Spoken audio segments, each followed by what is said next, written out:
All right, it's your boy, Mr. Butler, man. It's the best day of my life. Tomorrow's not promised. Go on, do your little dance while they still playing your song. God made dirt.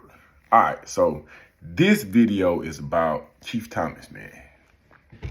First of all, rest in peace to Keith. I met Keith when I was about 19 years old. I was in the county jail. I had a couple of hard heads running with me, man. So we was, it was a crew to deal with, bro. We was on some ignorant stuff, man, to say the least, man. We was on some nonsense. So, on the 6th floor, 6 Northwest or something like that. And we had this thing where you could take the television, you could take a paper clip, and if you put the paper clip in the back of the cord and push it into the wall, it will allow you to look at, like, it was this show called The Box. The Box just played music videos. Sometimes it would play the same video over and over and over again. I think people used to call and order. But this was the only form of music that we had. Mind you, I'm a person that got a bunch of tapes and CDs was just coming out. So I am a music connoisseur. I love music. And then that Master P head came out. Is there a heaven for a gangster? Gangster. Oh! So, as often as I could, bro, I'm both hogging the TV. That's what I'm on. I'm like, bro, I'm going to be here. What we doing? Like, nah, we want to watch the news. Man, we ain't watching no news. Man, ain't nothing going on. They're like, we want to watch the game. We ain't watching no game, man. Ain't nothing going on. So, you know, the old heads weren't going for that, man. So, we had some little run-ins, but, man, it was more of us than it was in them, man. And we were just, this ain't the dome for that. You want to watch news, you want to watch football, hey, go to another dome. We watch some Master P over here, and whatever videos come on.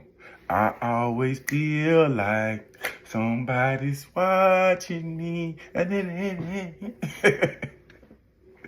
So Keith come in the dome. Keith come in, he's got the typical crack man attire. He smell bad, he look bad. He ain't got no weight on him. Whoever locked him up saved him. That's the opinion that we have. That's the opinion that I have. So when that's the case, little respect is given. I'm not understanding this is a grown man who has a substance abuse issue. I'm not tapped into that. I'm not tapped into who I am. And you can tell by the fact that all I want to do is watch music videos all day. Me and all my little ignorant heathens. So Keith went to his to his cell, and he slept for 3 days. So we didn't hear nothing from him. When he came out, he was playing chess. He was a smart dude, man. He knew a lot of words. You could just tell that he was different. He was different. But I still didn't respect none of that, man. I was like, man, that's a crackhead, man. You're a crackhead. Like I said, we had run-ins with other individuals, but like I say, we had numbers. And every now and again, it would get physical. But for the most part, bro, it was just robbery by intimidation, man. And we'll end up watching The Box, watching the same videos. Or we don't know what's going on the news. We don't know these folks in chain of laws. We just, it's out right now. So Keith Rose on the 3rd day, man, he moving around. And one day he like, man, we want to watch the news, man. We want to watch the news. Mind you, Keith at the time, he ain't have no weight on him. Then he had a crooked eye, and his hairline was gone. But he wanted to watch the news. We ain't watching no news, so we bump heads. And we get into a physical altercation. And it's the God's honest truth. I was a no-limit soldier. And I was tough and I was rough. And I had a plan.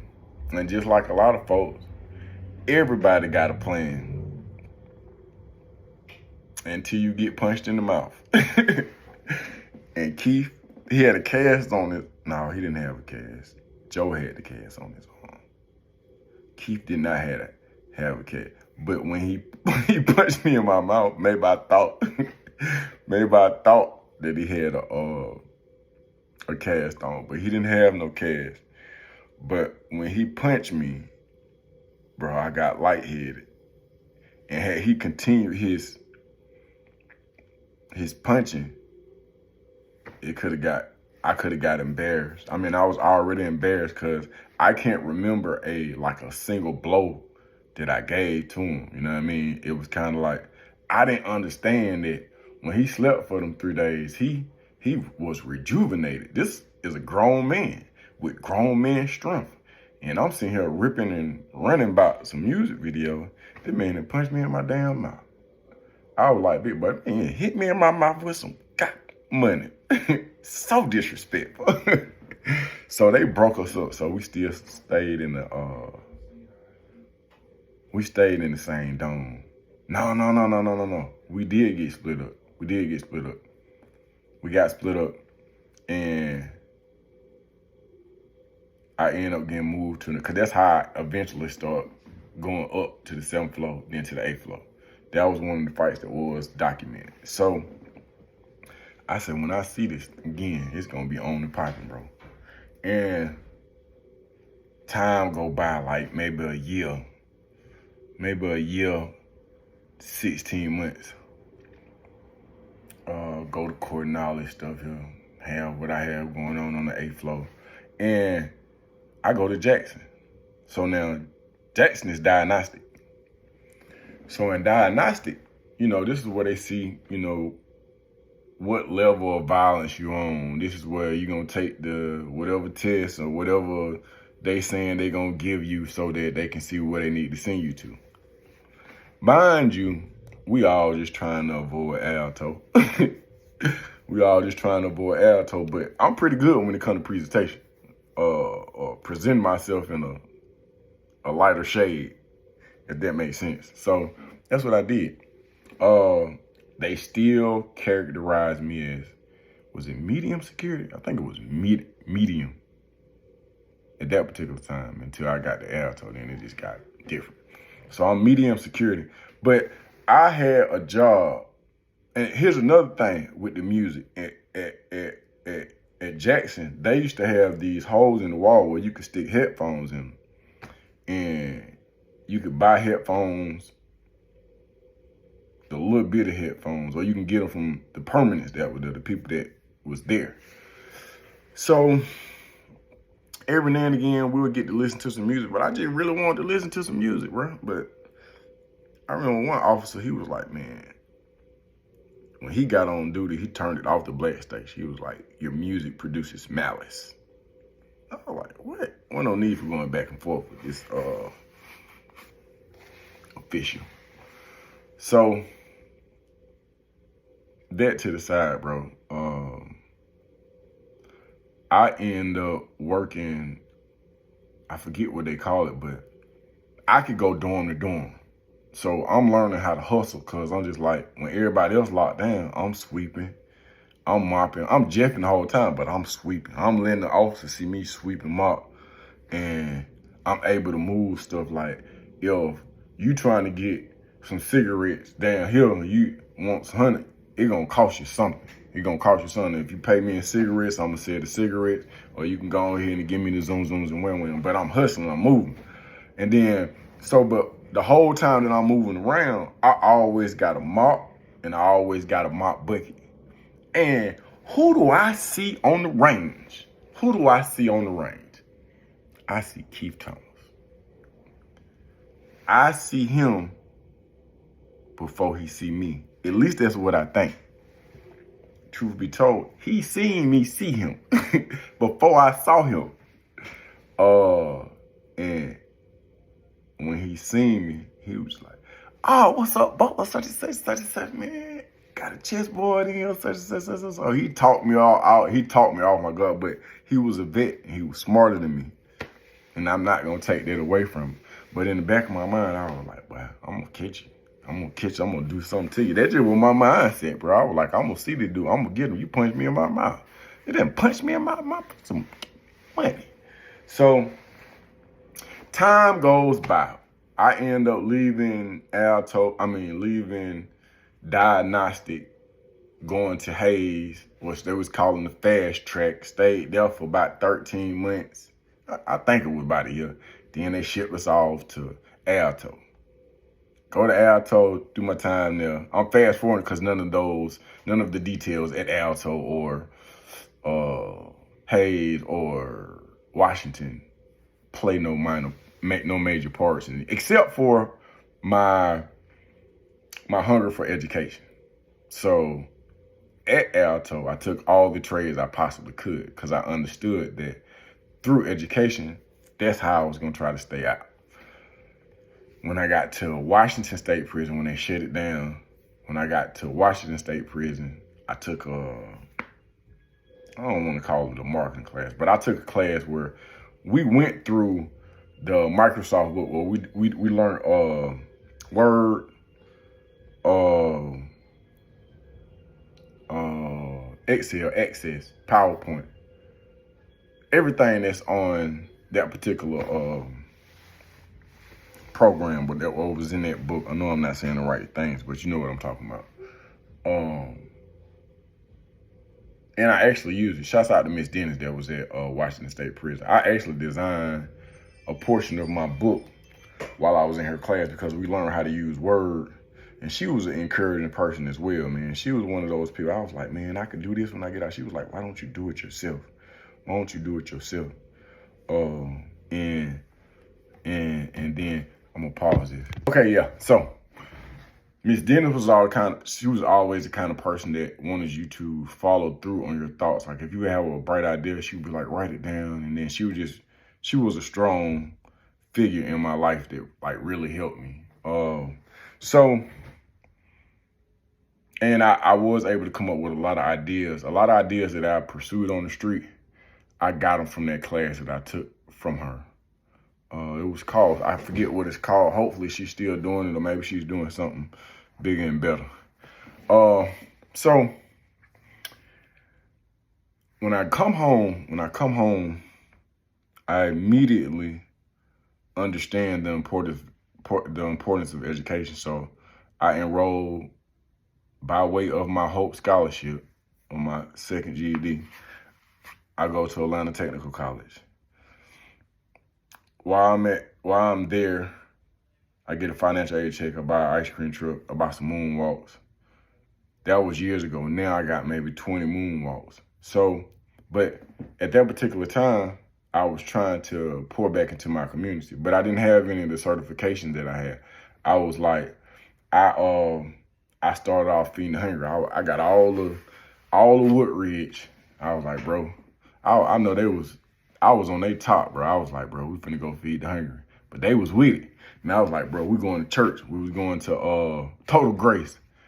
I was like, bro, the only time we dress up is when somebody going to court or somebody done died, bro. We got to dress up, put some clothes on for another reason. So, bro, we going to church. And, bro, I was really tithing and, hey, I was just trying to do the right thing. So, when I'm feeding the hungry, Michael linked me up with Mr. Brown. Mr. Brown, rest in peace to Mr. Brown. But he became one of my mentors. You know, we had a weird run-in.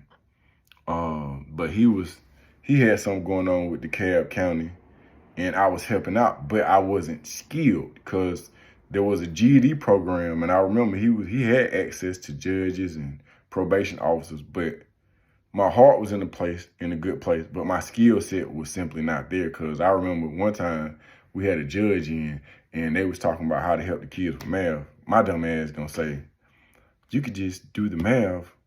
You could break it down to like they shooting dice.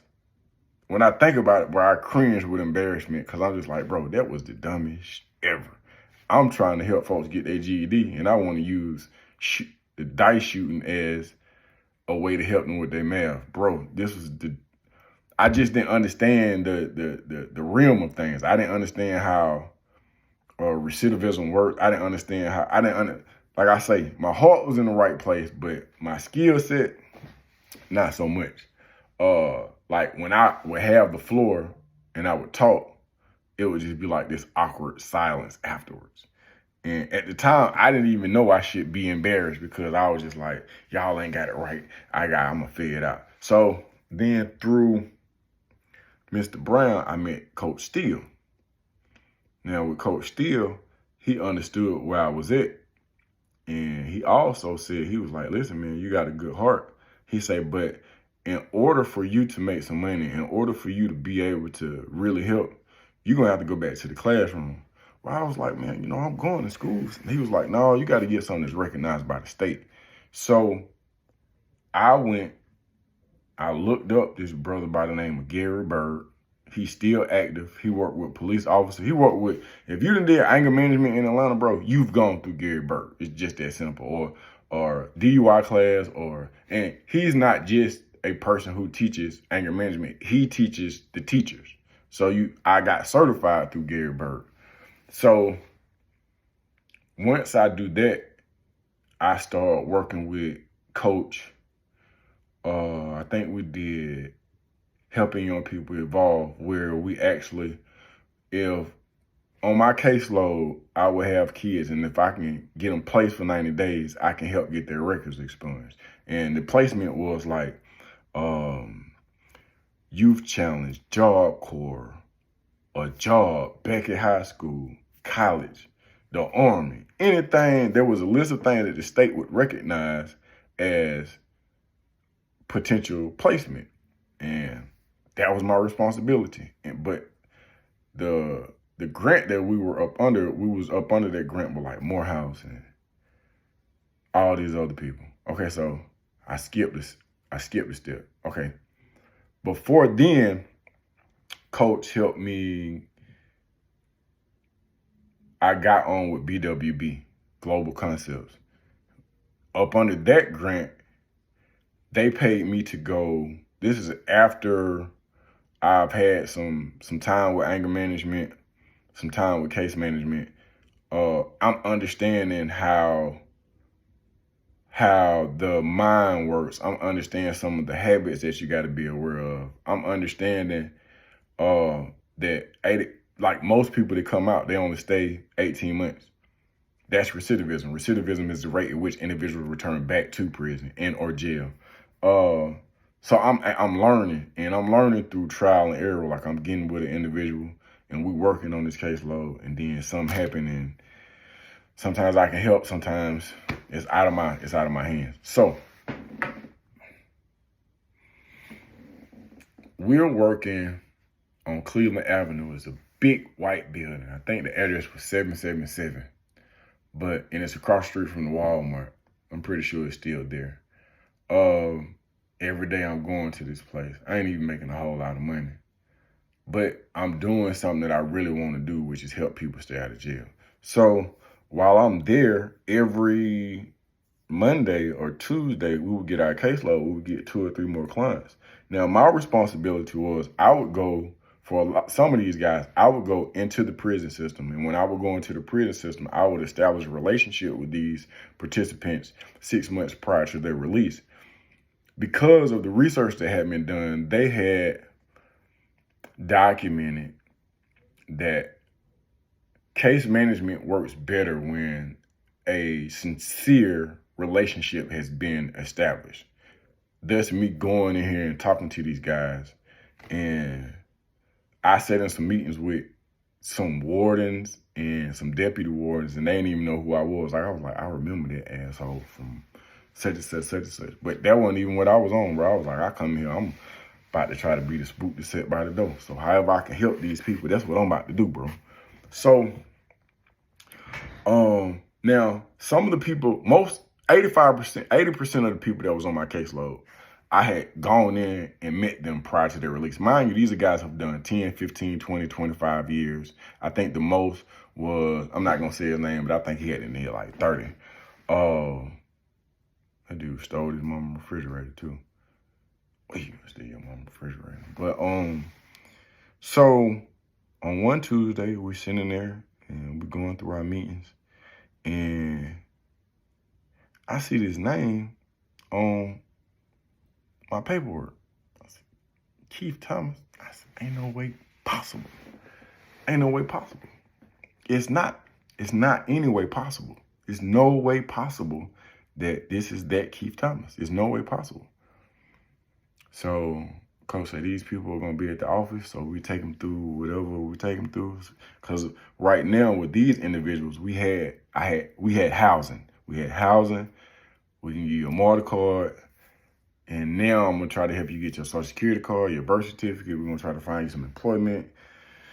Drug usage, I'm going to try to get you in the program.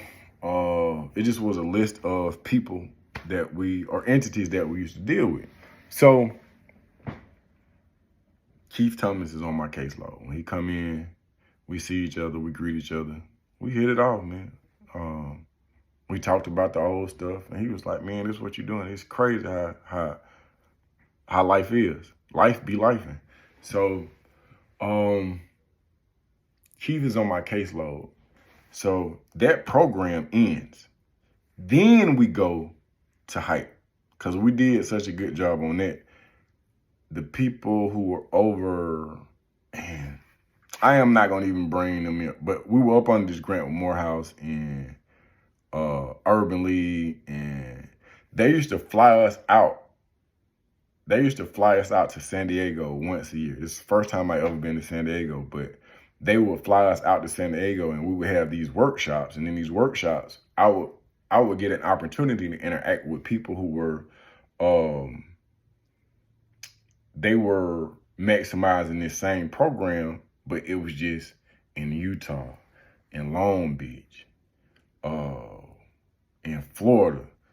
And some of the stories that they was telling me, but they used to teach us strategies that would, like, they would blow my mind. I was just really into it. And I'm going to give you a story on my first trip out to San Diego, too, because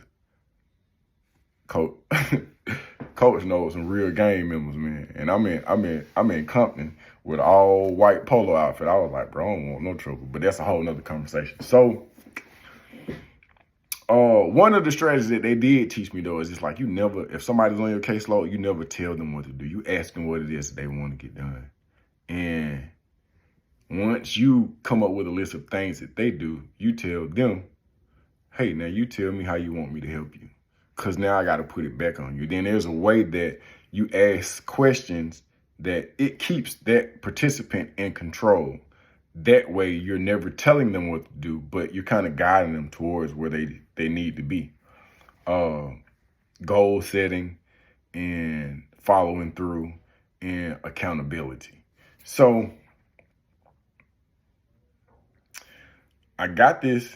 I'm doing this job, and we're working with this church. This church is an old movie theater out in Clayton County, and I don't know if it's still a church now, but it's right beside a fire department. And if I'm just being honest, bro, all the checks that I received, they didn't clear. When I say they didn't clear, I might take my check to the bank and they'd be like, yeah, ain't no money in this account. So they had an issue with, they had a couple of issues. And, as long as your paperwork was completed, you can get paid. But it was just the overall scheme of things, they didn't always pan out. And then it just wasn't a lot of money. It wasn't a lot of money at all. And at the time, I had a house in Hidden Hills, a four bedroom. It was knocking my head off. So my brother Aaron, shouts out to Aaron, Aaron gave me a third shift job. So I would work with the kids during the day. I would have my work clothes with me, and then I would go work at it's a recycling place out in by Six Flags. Oh, what's the name of that place? But the responsibility that I had was I would oversee about 50 to 100 people. West Rock. I was a third shift manager at West Rock, and I didn't know anything about what was going on. I was just, whatever bro was telling me to do, that's what I was doing, and it was working. So, but he taught me a whole lot about management and paperwork and documentation, especially when you're dealing with the higher ups. Like, this is how you do an email properly.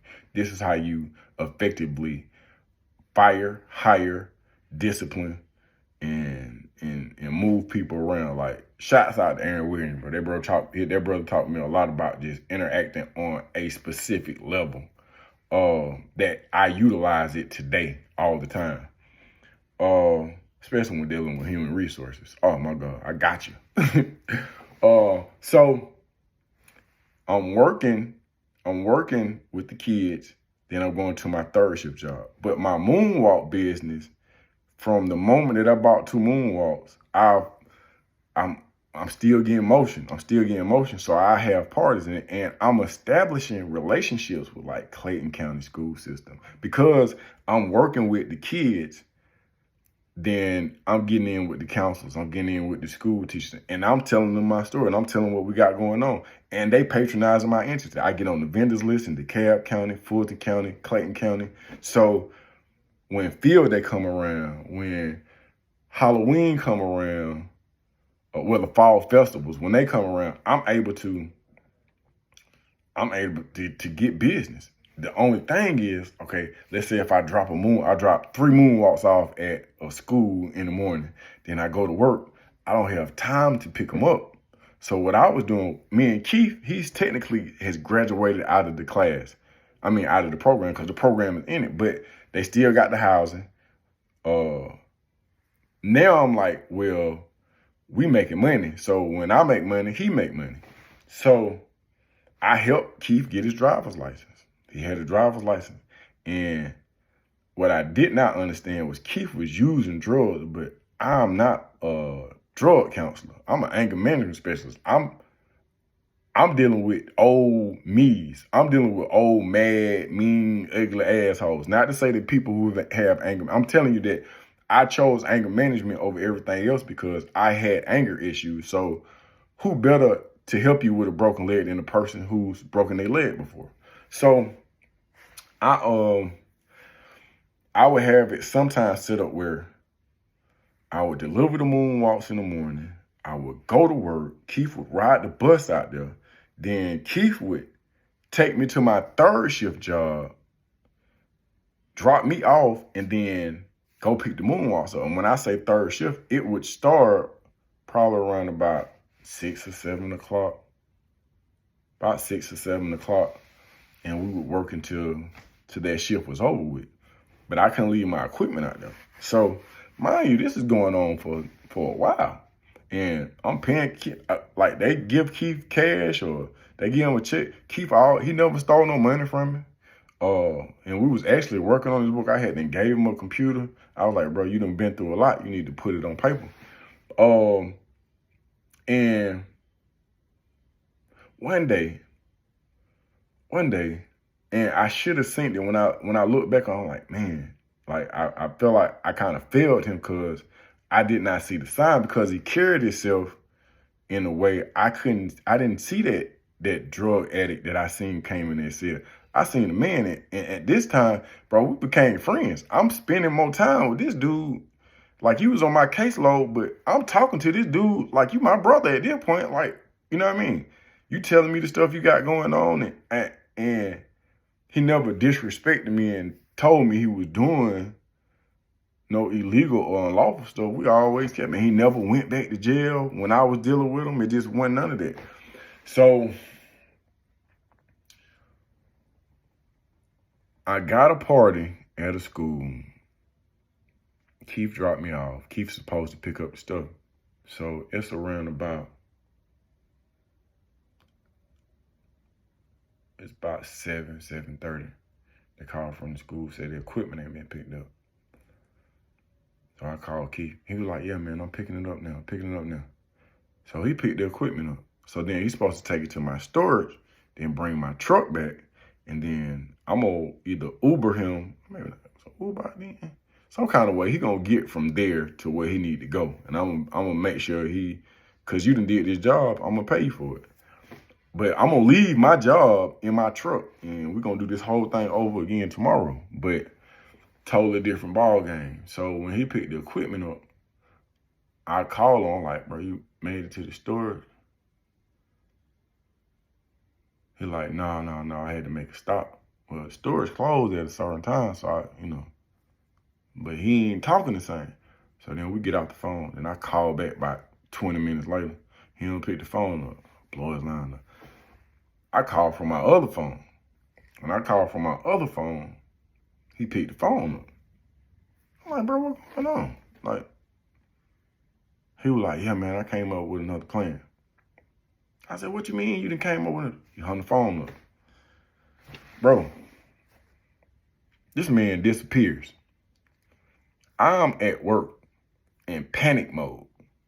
He not picking the phone up from that phone, my other phone. Then I go call from the office phone. He not picking the phone up, man.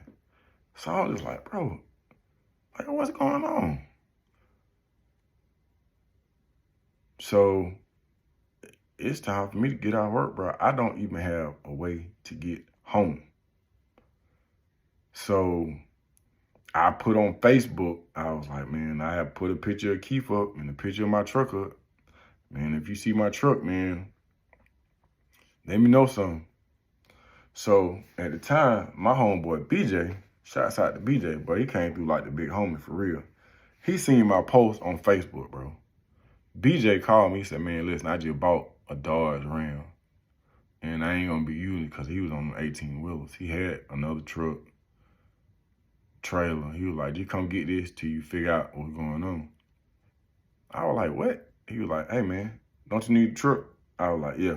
He was like, well then come on over here and get the truck. Mind you, this is the same person that told me to fill my paperwork out to get my pardon. I forgot to add that into the story because while I'm doing the anger management, I surpassed the 5 years, no probation, no parole, no none of that, and no run-ins with the police. So I filed the paperwork for my pardon, got my pardon. If you scroll down, you'll see that page in detail. But I got my pardon. But this was the brother that told me because he got his pardon and his license to carry.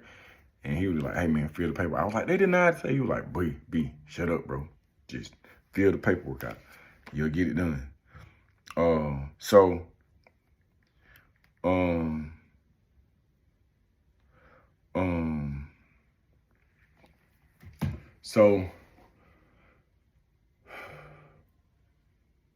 we, I had to call the police. I had to call Cobb County Police because at some point, I done worried myself to death. And now I'm drunk. Every time I'm riding down the street, I see a red Dodge Ram, bro. I'm like, oh man. And he ain't nowhere to be found. And I'm calling the people at the house because he's still staying at the house. But when I'm calling them, they pissed. I'm like, man, they messed up how Keith did you. Coach called me like, man, you got your truck back? No, I ain't got my truck back. So I was like, before he started breaking any laws, I got to call the police. So I called the police, made a police report out. So like maybe two and a half weeks later, Cobb County Police called me. They said, we got your truck. Found it on the side of the road. So all my equipment is gone. My computer, like all my paperwork from my first job, my case management job, everything is gone, bro. Everything is gone. I don't have nothing. They say they found it on the side of the road. They had ran out of gas. One thing I did learn, you can smoke crack and you can put gas in the Dodge Ram. But at that particular time, gas was like $4 a gallon. You can't do both. You can't do both. You got to pick a struggle. So I get my truck back. My 26-year-old at the time is probably either in junior high school or high school.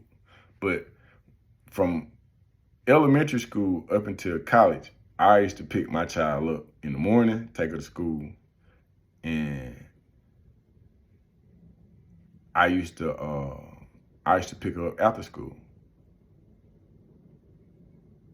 That was when she was in middle school. I think that was when she was in middle school. So